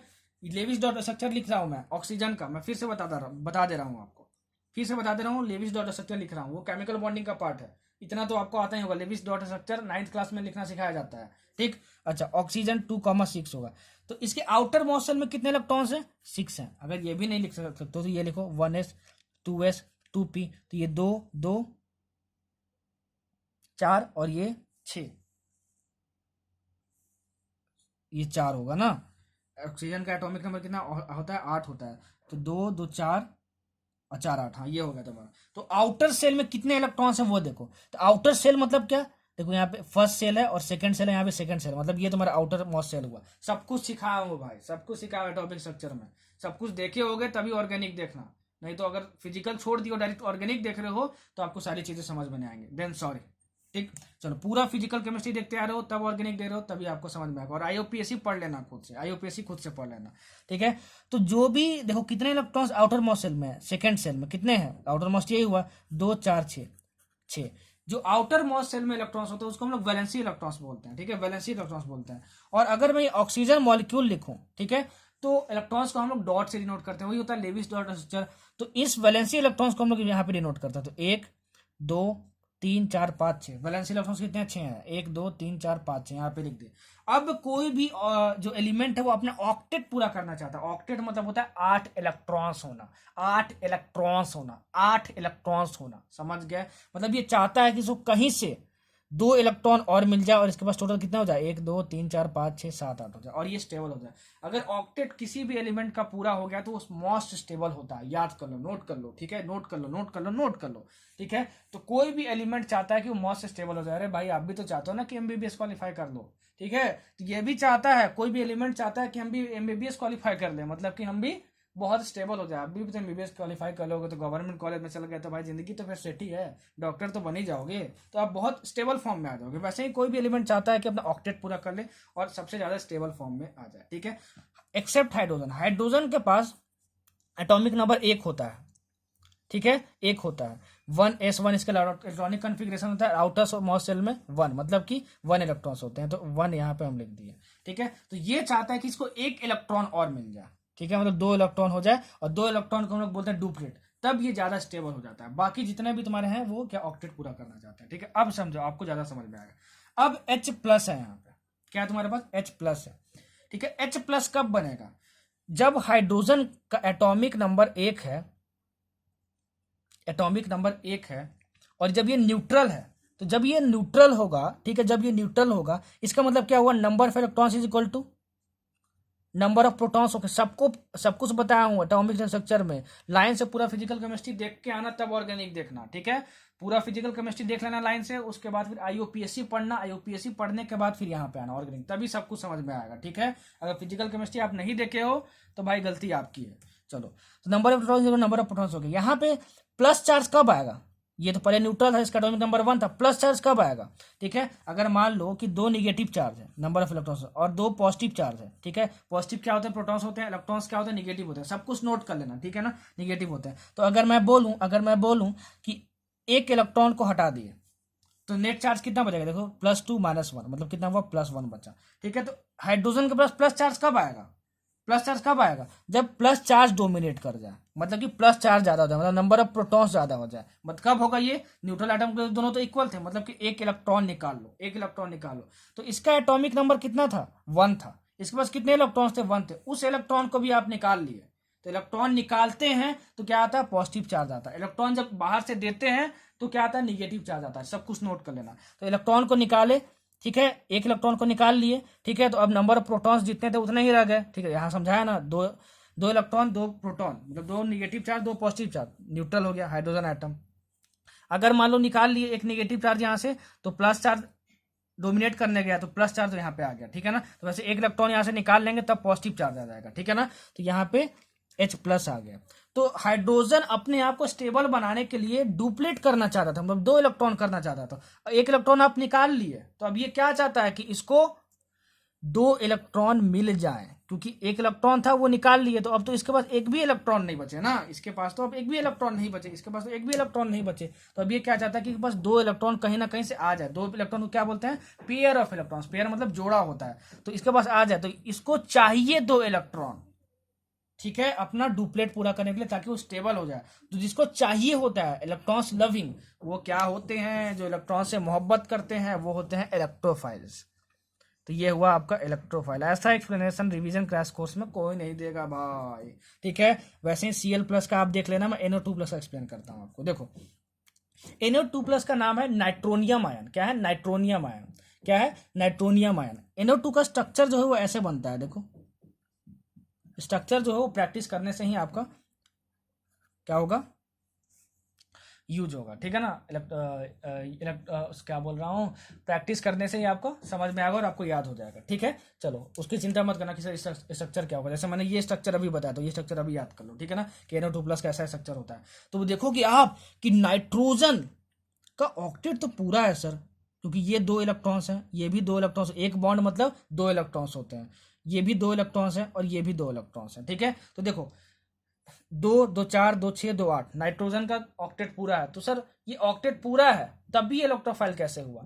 होता क्या है कि ऑक्सीजन जो है वो नाइट्रोजन से ज्यादा इलेक्ट्रोनेगेटिव होता है। तो कभी भी कोई कम इलेक्ट्रोनेगेटिव वाला एटम ज्यादा इलेक्ट्रोनेगेटिव एटम से जुड़ा होता है तो वो क्या करता है, उसका इलेक्ट्रॉन खींच लेता है अपनी तरफ कुछ ना कुछ। जैसे मैं बोलूं कि मान लो तुम्हारे इलाके में कोई गुंडा रहता है और तुम हो बहुत शरीफ इंसान, ठीक है, और वो चाहता है कि तुम्हारे पास जो मोबाइल है वो ले ले, ठीक है, और उस जो सामने वाला पर्सन है वो बहुत गुंडे मतलब बहुत गुंडैती है उसकी, ठीक ना, तुम्हारे इलाके में। तो वो आया और बहुत बदमाश था, वो बंदूक दिखाया, बोला ये मोबाइल मेरे को दो, तो आपको देना ही पड़ेगा क्योंकि आपको पता है कि वो गुंडा है, बहुत बदमाश है, ठीक है। अच्छा, वैसे ही कि जो ज्यादा इलेक्ट्रोनेगेटिव होता है वो बहुत बदमाश होता है, वो क्या होता है, गुंडा होता है। क्या होता है? गुंडा होता है, ठीक है। तो ऑक्सीजन नाइट्रोजन से ज्यादा इलेक्ट्रोनेगेटिव होता है। नोट कर लेना, ठीक है ना, आगे जाके यूज होगा। तो ये क्या करता है कि ये जो दोनों इलेक्ट्रॉन्स हैं, ये दोनों इलेक्ट्रॉन्स ये म्यूचुअल शेयरिंग से बनता है, covalent compound, covalent bond, chemical bonding में आप पढ़ोगे तो ये नाइट्रोजन के भी हैं और ऑक्सीजन के भी हैं, ठीक है, तब ये बॉन्ड बना है, ठीक है।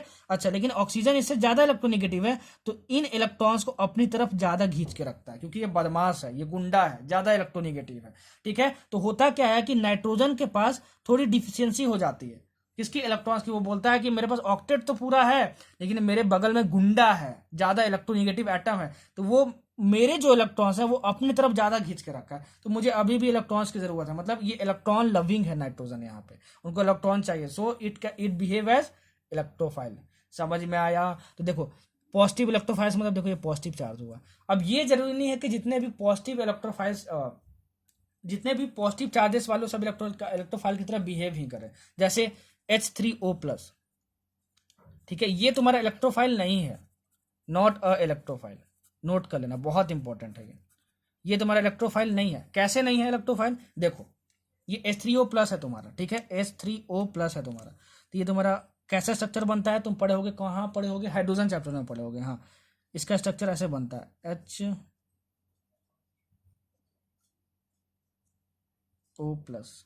हाँ ये H3O+,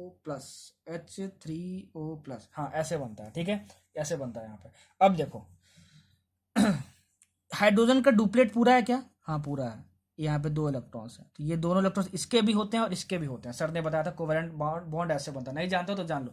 बॉन्ड मत में एक बॉन्ड मतलब 2 इलेक्ट्रॉन्स होते हैं और ये 2 इलेक्ट्रॉन्स हाइड्रोजन के भी हैं और ऑक्सीजन के भी हैं। तो हाइड्रोजन का डुप्लेट पूरा होना चाहिए, बाकी कोई भी एलिमेंट हो उसका ऑक्टेट पूरा होना चाहिए। तो देखो यहाँ पे पूरा है, इसका देखो पूरा है डुप्लेट, इसका भी डुप्लेट पूरा है।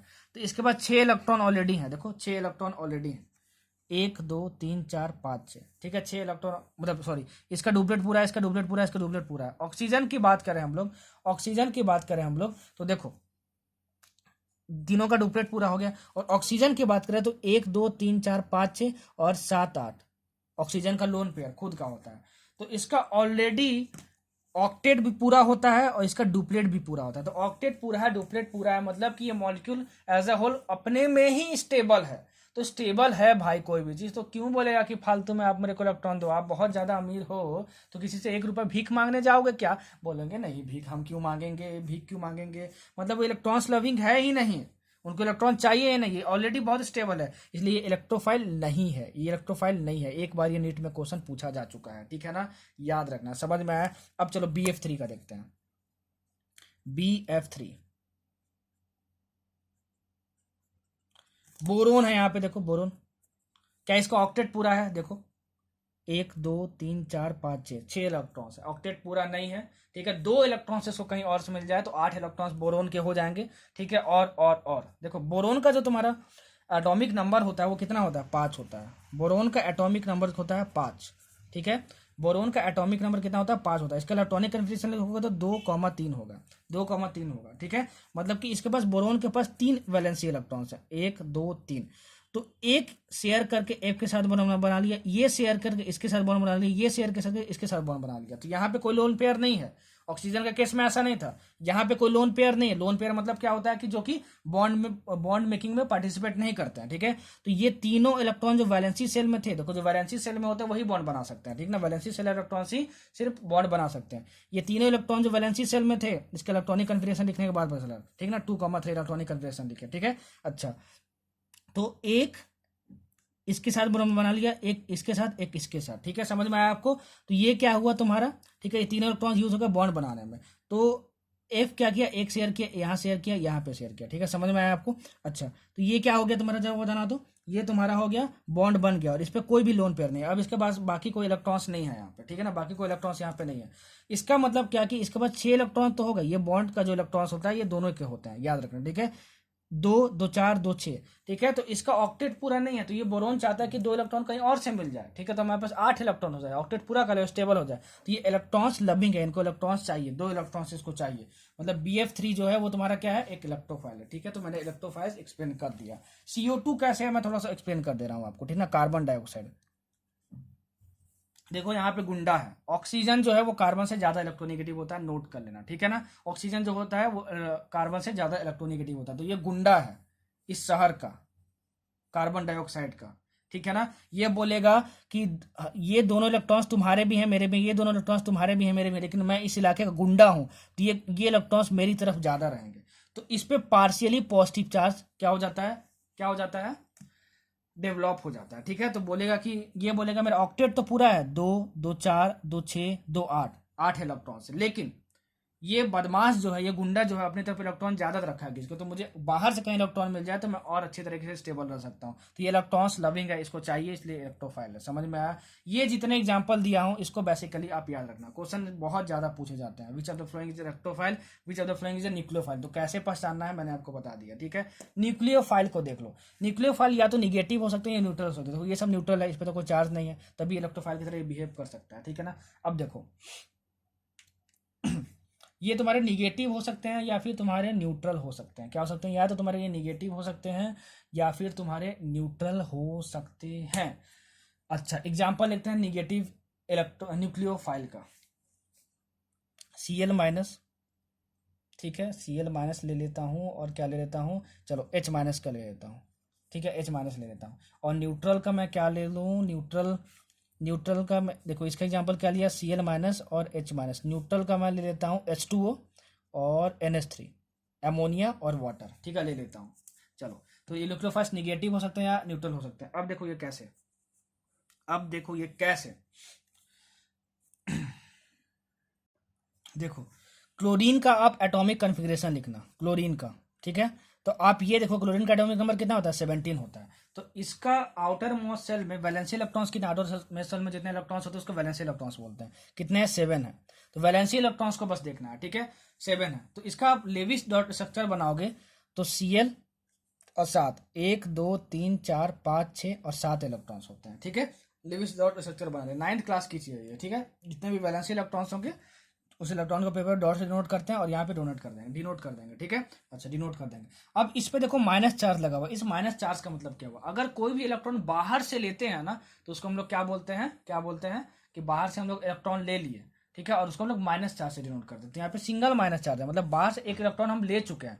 तो क्लोरीन का अपना तो 7 इलेक्ट्रॉन था ही, अब बाहर से एक इलेक्ट्रॉन और ले लिए, वो ये नेगेटिव चार्ज डिनोट करता है। बहुत बच्चों को समझ में नहीं आता है, मैंने बता दिया। ठीक है, दोबारा रिप्ले करना वीडियो को, दोबारा सुनना क्या बोला। बाहर से जो इलेक्ट्रॉन लिए हैं वो माइनस चार्ज को डिनोट करता है। सिर्फ क्लोरीन होता न्यूट्रल जो होता है तो इसके पास 7 इलेक्ट्रॉन्स होते हैं, वैलेंसी इलेक्ट्रॉन्स। ठीक है, अच्छा, तो ये माइनस, तो एक इलेक्ट्रॉन और आ गया इसके पास। ठीक है ना, ये माइनस वाला चार्ज, माइनस इसको डिनोट कर रहा है, इलेक्ट्रॉन को डिनोट कर रहा है। तो इसका ऑक्टेट पूरा हो गया, 1 2 3 4 5 6 7 8। तो ऑक्टेट पूरा हो गया तो बहुत स्टेबल हो गया। तो भाई जो अमीर रहेगा वही तो दान करेगा। अब तुम्हारे पास खुद 1 रुपये है, कोई भीख मांगने आएगा कि 1 रुपये दो मेरे को और, ठीक है, मुझे मतलब इलेक्ट्रॉन्स दो आप, तो आप उसको कभी दोगे क्या, नहीं दोगे। अगर आप अमीर हो तभी आप दे सकते हो। तो देखो ये स्टेबल हो गया, मोस्ट स्टेबल फॉर्म में है। ये क्या है, मोस्ट स्टेबल फॉर्म में, इसका ऑक्टेट पूरा है। तो ये इलेक्ट्रॉन पेयर अपना डोनेट कर सकता है। इसलिए ये न्यूक्लियोफाइल है। न्यूक्लियोफाइल किसको बोलते हैं? जो इलेक्ट्रॉन पेयर डोनेट कर सकता है। ठीक है, समझ में आया? वैसे ही देखो Cl माइनस का एक एक्सप्लेन कर दिया मैं। वैसे ही H के पास एक इलेक्ट्रॉन होता है, हाइड्रोजन जब न्यूट्रल होता है तो एक इलेक्ट्रॉन बाहर से ले लिए हैं, तभी यहाँ पे -1 सिंगल चार्ज है, तो एक इलेक्ट्रॉन और हो गया, तो इसका डुप्लेट पूरा होना चाहिए हाइड्रोजन का, तब वो स्टेबल होता है। स्टेबल हो गया, तब ये स्टेबल जो होता है वो इलेक्ट्रॉन पेयर डोनेट कर सकता है, तो ये आपका इलेक्ट्रॉन पेयर डोनेट कर सकता है, इसलिए ये तुम्हारा न्यूक्लियोफाइल हुआ। ठीक है, अच्छा न्यूट्रल देखो, न्यूट्रल में H2O आता है और NH3 आता है। मैं NH3 का एक्सप्लेन आपको कर देता हूँ। ठीक है, अमोनिया का एक्सप्लेन आपको कर देता हूँ। NH3 का स्ट्रक्चर ऐसे बनता है, आप P ब्लॉक में देखे होंगे। ठीक है, P ब्लॉक में देखे होंगे। अच्छा P ब्लॉक में देखे होगे तो नाइट्रोजन के ऊपर एक लोन पेयर होता है। ठीक है ना, मतलब कि अगर नाइट्रोजन का आप इलेक्ट्रॉनिक कन्फिग्रेशन लिखोगे, लिख के देखना, सब कुछ एटॉमिक स्ट्रक्चर में मैं सिखा चुका हूँ। ठीक है ना, तो उसके वैलेंसी सेल में कितने इलेक्ट्रॉन्स होते हैं? 1 2 3 5, 5 होते हैं। 5 इलेक्ट्रॉन्स होते हैं। कितने होते हैं? 5 इलेक्ट्रॉन्स होते हैं। कितने होते हैं? 5 इलेक्ट्रॉन्स होते हैं। 5 इलेक्ट्रॉन्स होते हैं। ठीक है, अच्छा तो एक इसके साथ शेयर करके बॉन्ड बना लिया, एक इसके साथ, एक इसके साथ, और 2 इसके पास लोन पेयर हो गया। ठीक है, समझ में आया आपको? इसका देखते हैं ऑक्टेट पूरा है कि नहीं। देखो 1 2 1 2 1 2, 6 इलेक्ट्रॉन्स हो गए, और इसका लोन पेयर हो गया, मतलब 8 इलेक्ट्रॉन्स। मतलब नाइट्रोजन का ऑक्टेट पूरा है। तो जो स्टेबल होता है वही तो दान कर सकता है, जो अमीर है वही तो दान कर सकता है। तो ये अपना इलेक्ट्रॉन पेयर डोनेट कर सकता है, किस भिखारी को? इलेक्ट्रोफाइल को। ठीक है, तो ये तुम्हारा क्या हुआ? क्या हुआ तुम्हारा? ये तुम्हारा हुआ न्यूक्लियोफाइल हुआ। किसके एग्जाम्पल में? तुम्हारा न्यूट्रल के एग्जाम्पल में, न्यूट्रल के एग्जाम्पल में हुआ। ठीक है, एक और आप याद करो। ठीक है, Cn माइनस, यहाँ पे मैं बता दे रहा हूँ, Cn-। ठीक है, साइनाइड आयन। ठीक है, इसका स्ट्रक्चर ऐसे बनता है, नोट कर लो, ऐसे बनता है Cn-। ठीक है, Cn-। ठीक है, और यहाँ पे 2 इलेक्ट्रॉन्स होते हैं, और यहाँ पे भी 2 इलेक्ट्रॉन्स होते हैं। ठीक है, ये स्ट्रक्चर याद रखना Cn- का। आप देखो कि नाइट्रोजन का ऑक्टेट पूरा है, 2 2 2 2, मतलब 8 इलेक्ट्रॉन्स हो गए, इसका पूरा है। ये दोनों इसके भी होते हैं, इसके भी होते हैं एटम्स। क्या होते हैं? एटम्स बोल रहा हूँ, इलेक्ट्रॉन्स। इसका ऑक्टेट देखो 1 2 3 4 5 6 7 8, पूरा है। ठीक है ना, पूरा है। समझ में आ रहा है आपको? समझ में आ रहा है आपको? तो इसका ऑक्टेट पूरा है, तो ये इलेक्ट्रॉन पेयर भी डोनेट कर सकता है, ये इलेक्ट्रॉन पेयर भी डोनेट कर सकता है। अगर किसी भी मॉलिक्यूल में 2 साइट्स हैं जहां से इलेक्ट्रॉन पेयर डोनेट किए जा सकते हैं, तो उसको हम लोग बोलते हैं एम्बीडेंट न्यूक्लियोफाइल। एम्बीडेंट न्यूक्लियोफाइल, ये आप कोऑर्डिनेशन कंपाउंड में पढ़े होगे, एम्बीडेंट का मतलब। ठीक है, याद रखना Cl- जो है वो एक एम्बीडेंट न्यूक्लियोफाइल है। इसका मतलब क्या हुआ कि अपने 2 साइड से वो क्या कर सकता है? इलेक्ट्रॉन पेयर को डोनेट कर सकता है। समझ में आया? तो ये था आपका इलेक्ट्रोफाइल और न्यूक्लियोफाइल। ठीक है, इलेक्ट्रोफाइल और न्यूक्लियोफाइल। इतना अच्छा रिवीजन लेक्चर आपको कोई भी नहीं करवाएगा, कोई भी आपको नहीं करवाएगा। ठीक है ना, चलो इलेक्ट्रोफाइल और न्यूक्लियोफाइल पे मैं क्वेश्चंस नहीं करवा रहा हूँ, इसलिए क्योंकि मैंने बहुत अच्छे तरीके से रिवीजन आपको करवा दिया। तो मुझे नहीं लगता कि अगर क्वेश्चन आप कोई आता है तो आपको डाउट होगा। क्या होगा? आपको डाउट होगा। हालांकि एक क्वेश्चन मैं आपको बता रहा हूँ, 2017 में आया था, आपको बोला था which of the following statement is correct about electrophile. तो ऑप्शन में क्या था? Electrophile can be a neutral और a positive species which can form a bond by accepting a pair of electrons. ठीक है, तो ये सही है कि गलत है? तो ये सही है, तो वो सही था ऑप्शन में, नीट 2017 में था, उसको टिक मारना था। ठीक है, और ये आपका सही हो जाएगा। ठीक है ना, अच्छा नीट 2015 में एक क्वेश्चन आता है, सब कुछ आप देख लेना, सब कुछ मैं एक्सप्लेन कर दिया हूँ। ठीक है, which of the following is not correct for nucleophile, not correct for nucleophile. तो फर्स्ट ऑप्शन में था कि बताओ NH3 न्यूक्लियोफाइल है कि नहीं, तो मैं तो यहाँ एक्सप्लेन कर दिया, NH3 न्यूक्लियोफाइल है। ठीक है, न्यूक्लियोफाइल्स अटैक्स लो इलेक्ट्रॉन डेंसिटी साइड। ठीक है, न्यूक्लियोफाइल्स क्या होता है? वो इलेक्ट्रॉन डोनेट कर सकता है। तो इलेक्ट्रॉन डोनेट कहाँ करेगा? जहाँ पे इलेक्ट्रॉन की कमी होगी। तो यस, ये सही है, electrons attack low electron density sides. ठीक है, अच्छा तीसरा, electrons are not electron seeking. Electrons nucleophiles are not electron seeking. Nucleophiles are not electron seeking. Electron seeking मतलब न्यूक्लियोफाइल्स को इलेक्ट्रॉन की जरूरत नहीं होती है। बिल्कुल सही, न्यूक्लियोफाइल्स के पास ऑलरेडी बहुत सारी गर्लफ्रेंड है, बहुत सारे इलेक्ट्रॉन्स है, सो एक्स्ट्रा की क्या जरूरत है? तो ये भी स्टेटमेंट तुम्हारा सही है। तो nucleophile is a Levi's acid. ठीक है, तो तुम्हारा क्या है? न्यूक्लियोफाइल क्या होता है? लेविस बेस होता है, क्योंकि इलेक्ट्रॉन वो डोनेट कर सकता है। ठीक है, तो ये आपका जो ऑप्शन था वो करेक्ट नहीं था न्यूक्लियोफाइल के लिए। नीट 2015 में क्वेश्चन आया हुआ था। तो ऐसे ही क्वेश्चन पूछे जाते हैं, और भी कुछ क्वेश्चन पूछे गए हैं इलेक्ट्रोफाइल्स और न्यूक्लियोफाइल्स में। ये मैंने बहुत डिटेल में एक्सप्लेन किया है, क्योंकि आगे जाके आपको कंफ्यूजन ना हो। तो बताओ यार, कैसा लगा ये फर्स्ट लेक्चर प्रोमो के साइड से? मतलब प्रोमो वीडियो ही समझो इसको, भले ही 1 घंटे के हो गई है। मैंने बहुत अच्छे तरीके से एक्सप्लेन किया है। मैं फिर से बोल रहा हूँ कि पूरी फिजिकल केमिस्ट्री लाइन से देखते आए हो, IUPAC नॉमेनक्लेचर देख लियो, तभी ऑर्गेनिक केमिस्ट्री आप क्या करना, देखना, तभी आपको पूरी तरीके से समझ में आया होगा। ठीक है, एक दिन में इस वीडियो पे 15,000 का आपको व्यूज टारगेट दे रहा हूँ। 15,000 व्यूज इस पे आ जाने चाहिए यार, इतना कर दो अपनी तरफ से। जितने भी क्वेश्चन इलेक्ट्रोफाइल्स, न्यूक्लियोफाइल्स, सिग्मा, पाई, बॉन्ड्स, ठीक है, हाइब्रिडाइजेशन पे आए हुए हैं जो इस लेक्चर में मैं कवर किया हूँ, प्रीवियस से क्वेश्चन बैंक उठाना, और जितने भी इस टॉपिक से क्वेश्चन आए हुए हैं आप बना लेना, देखना आपसे सारे क्वेश्चन बन जाएंगे। और इस लेक्चर से कम जितने भी टॉपिक्स बनाया हूँ एक क्वेश्चन जरूर आता है। ठीक है, एक क्वेश्चन कंफर्म है आपका। अच्छा, और हाँ एक चीज याद आ रही है हमें कि सोल्यूशन चैप्टर में मैंने बता दिया कि 1 ATM इज इक्वल टू 10 का पावर 5 बार होता है। ये गलत है एक्चुअली, आप लोग करेक्ट कर लेना। I am really sorry for that. 1 ATM is approximately equal to 1 bar होता है। ठीक है ना, अप्रोक्सीमेटली इक्वल टू 1 बार होता है। और 1 ATM इज इक्वल टू 10 का पावर 5 पास्कल होता है। वो जो क्वेश्चन था सोल्यूशन में, वहाँ मैं पास्कल में मुझे कन्वर्ट करना था ATM को। ठीक है, मैं वहाँ गलती से बार लिख जाऊँ, तो 1 ATM इक्वल टू 10 का पावर 5 पास्कल होता है, और 1 ATM इक्वल टू 1 बार होता है अप्रोक्सीमेटली। और इसको आप बोल सकते हो 1.01 बार भी बोल सकते हो, अगर एग्जैक्ट फिगर की बात करें तो। समझ में आया आपको? तो इसको आप क्या कर लेना, करेक्ट कर लेना। इसको क्या कर लेना, इसको करेक्ट कर लेना। 1 ATM इज इक्वल टू 10 का पावर 5 पास्कल होता है। ठीक है, तो जितने भी इस टॉपिक से क्वेश्चंस आए हुए हैं, electrophile, nucleophile, hybridisation, sigma pi bond पे प्रीवियस का आप सॉल्व कर लेना। हर दिन आएगी 2 वीडियो, किस पे, ऑर्गेनिक की। ठीक है ना, और मैं इसको पार्ट पार्ट में करा रहा हूँ ताकि आपके ऑर्गेनिक बहुत अच्छे तरीके से कवर हो जाए। बस दिया हूँ आपको इतना काम कि फिजिकल केमिस्ट्री लाइन से देखते हुए आना, तभी आपको ऑर्गेनिक समझ में आएगी। और प्लीज़ IUPAC बस अपने साइड से कर लेना। बताओ कि ये वीडियो कैसा लगा, थोड़ा सा अप्रिशिएट कर देना, मुझे भी समझ में आया कि ये वीडियो आपको कैसी लगी, और पसंद आया तो प्लीज़ लाइक कर देना यार। So thank you so much. सब लोग अपना ख्याल रखो यार, खूब तरक्की करो। All the best. Thank you so much for listening this lecture. Bye bye.